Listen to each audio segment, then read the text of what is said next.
છોટાઉદેપુરના સાંસદ જસુ રાઠવા હવે ચર્ચામાં આવ્યા છે અને ખાસ કરી અને ચર્ચામાં એટલા માટે આવ્યા છે કારણ કે ગુજરાતમાં એવી વાતો તો થાય છે કે કોઈ પણ અસામાજિક તત્વ ગુંડા તત્વને છોડવામાં નહીં આવે તો હવે આ સંસદે પણ ગુંડા તત્વ જેવું જ કામ કર્યું છે। શું છે સમગ્ર મામલો એની વિગતે ચર્ચા કરીશું। નમસ્કાર, હું છું ઉજ્જવલ અને આપ જોઈ રહ્યા છો નિર્ભય ન્યૂઝ। ગુજરાત પોલીસની આપણે ઘણી બધી રીલ જોઈએ છે કે જેમાં બિફોર આફ્ટર બનાવવામાં આવે છે ને એવા તત્વો, એવા અસામાજિક તત્વો કે જેઓ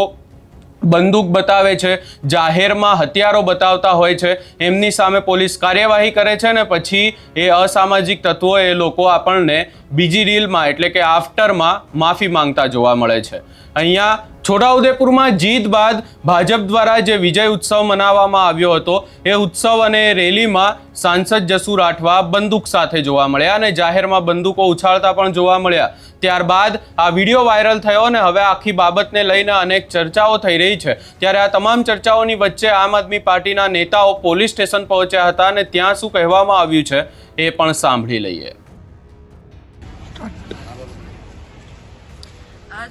આજ રોજ છોટાઉદેપુર પોલીસ સ્ટેશન તમામ આમ આદમી પાર્ટીના કાર્યકર્તા ભેગા થયા છે। એક વિડીયોમાં અમે જોયું છે કે છોટાઉદેપુર જિલ્લાના સાંસદ જે પાર્લિયામેન્ટરી લેવલનો માણસ કહેવાય, જે લોક જનતાનો પ્રતિનિધિ છે, એ જાહેરમાં બંદૂક લઈને વટ બતાવે છે। એટલે શું દેખાવા માંગો છો કે તમે ગુંડા છો, તમે દબંગ છો, કે તમને કોઈની જાનની કદર નથી, કે તમે કાયદા ઉપર છો। અને બીજા એક વિડીયોમાં છે જેમાં સંગ્રામ જસુ રાઠવા પણ બંદૂક લઈને એની તાનાશાહી બતાવે છે, ગોળી પણ ચલાવે છે, એ જાહેર વિડીયો પણ છે અને જાહેરનામાનો ભંગ પણ કરેલું છે। તો પોલીસને હું કહેવા માંગુ છું કે તમે કાયદેસર FIR કરો, કેમ કે તમે ખોટી રીતે ના કરતા કેસોમાં FIR કરો છો તો આ તો જાહેર નિયમનું ઉલ્લંઘન છે। ગન લઈને ખુલ્લેઆમ ફરવાનું અને અહીંયા જમા પણ નથી કરાયું પોલીસ સ્ટેશનમાં, તો આના ઉપર ગંભીર પગલાં થવું જોઈએ, નહીં તો આગળ અમે પછી કાર્યવાહી કરીશું। છોટાઉદેપુર જિલ્લાની અંદર કાલે છોટાઉદેપુર તાલુકા પંચાયત કચેરી જે પ્રમુખ અને ઉપપ્રમુખની ચૂંટણીની પ્રક્રિયા હતી તે દરમિયાન કાલે જે ઘટના બની છે તેમાં ખાસ કરીને આમ આદમી પાર્ટીના જે કાર્યકરો હતા, જે ચૂંટાયેલા સભ્યો હતા, જેઓને ચૂંટણી પ્રક્રિયામાં અંદર પ્રવેશ કર્યો અને પોલીસ જેને સ્ટેપ બાય સ્ટેપ એમનું વેરિફિકેશન કરીને અંદર પ્રવેશ કરી અને અંદર જે ચૂંટણી પ્રક્રિયા પૂર્ણ કરવાની હતી ત્યાં લઈ ગયા અને આમ આદમી પાર્ટીના જે ચૂંટાયેલા સભ્યોને અંદર જે જવા ન દેવામાં આવ્યા અને અંદર ભારતીય જનતા પાર્ટીના અસામાજિક તત્વોને પોલીસ સાવરી રાખ્યા હતા અને મોટી સંખ્યાની અંદર 20 થી 25 લોકોને અંદર બેસાડી રાખ્યા હતા સાઈડમાં અને જ્યાં ગેટ પ્રવેશ કરવાનો ત્યાંથી પોલીસની હાજરીમાં કમસે કમ 30 થી 40 પોલીસને હાજર હતી અને તે પોલીસની હાજરીમાં દબોચી લઈને લઈ ગયા અને ચૂંટણી પ્રક્રિયાની અંદર ન જવા દેવાનું મને એકતરફી એનું ચૂંટણી કરી અને પોતાના ઉમેદવાર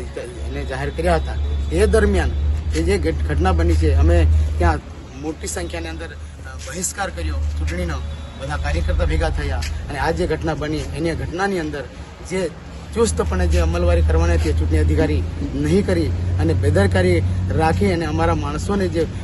બાયપાસ કરવામાં આવ્યા છે અને જ્યાં ખાસ કરીને આજ ભારતીય જનતા પાર્ટીના જે સાંસદ હતા એમના પુત્ર અને પોતે પણ એમાં સામેલ હતા એવું જણાવવામાં આવ્યું છે। ખાસ કરીને તમે જોઈ રહેશે કે કાલે જે ઘટના બની છે બહુ દુઃખદ ઘટના છે, લોકશાહીની હત્યા થઈ છે એવું દેખાઈ રહ્યું છે, કેમ કે પોલીસ જ્યારે સાવરીને આવું કામ કરાવતી હોય તો આ દેશની શું હાલત થશે। આજે તમે દેખો છો અમે આજે PSIને અમે તમામ કાર્યકર્તા ભેગા થઈ આવેદન પત્ર પણ આપ્યું છે કે બંદૂક લઈને આજે પાર્લામેન્ટના જે પ્રતિનિધિ છે દિલ્હીના જે સાંસદ છે એ પોતે એક હથિયાર લઈને ખાંદ પર હથિયારને કારતૂસનો આખો પટ્ટો નાખીને ગાડી પર ખુલ્લે આમ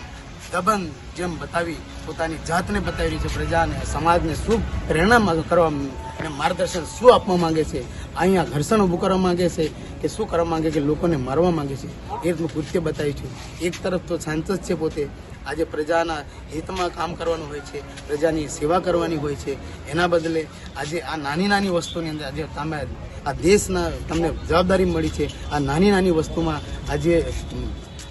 તાલુકા લેવલની ચૂંટણીની અંદર આ કૃત્ય કરવાનું હોય. આજે તમને સાંસદ લેવલે 7 વિધાનસભાની તમારી પાસે જવાબદારી છે, તો આટલી નાની નાની બાળક જેવી તમે આજે નાની હલકટમાં તમે ઉતરીને આજે ટાઈ પડેલી હતી, એ ટાઈની અંદર તમે જે પરિણામ આવવાનું હતું, જે આવવાનું હતું એ સ્પષ્ટ આવવાનું હતું, 10 મિનિટની વાર હતી. આજે તમે જે કૃત્ય કરીને આજે તમે કાલે પોતાના તરફ એક વિજેતા જાહેર કરીને ખુલ્લે સરઘસ કાઢ્યું છે અને બંદૂકને ફાયરો કર્યા છે અને જાહેરનામાના ખુલ્લે આમ ભંગ કર્યો છે. આજે